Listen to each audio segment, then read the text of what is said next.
আসলে cricket board নিয়ে নতুন করে কিছু বলতে চাই না। আমি গতকালকেও কথা বলেছি, কারণ এই প্রথম বাংলাদেশের ইতিহাসে একটি প্রশ্নবিদ্ধ ক্রিকেট বোর্ড তৈরি হয়েছে, যেটি ইতিমধ্যে আপনারা সকলেই জানেন।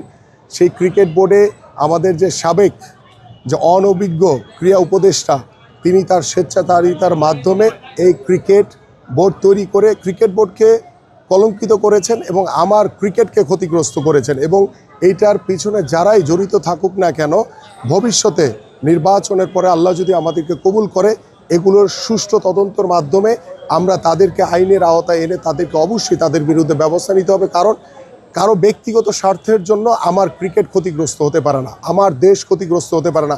আজকে ক্রিকেট কূটনীতির অভাবের কারণে আজকে আমাদের বাংলাদেশ, যেখানে আমরা নিরাপত্তা চেয়েছিলাম, সেটা আমার অধিকার, আমার দেশ আগে, সেটা আমার অধিকার, সেখানে আমরা নিরাপত্তা জটিলতার কারণে আজকে বাংলাদেশ ক্রিকেট দল বিশ্বকাপ খেলতে যাচ্ছে না।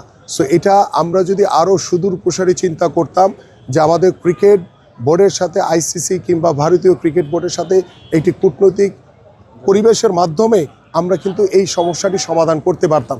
সেখানেও অনেক অনভিজ্ঞতার পরিচয় দিয়েছে আমাদের বর্তমান বাংলাদেশ ক্রিকেট বোর্ড।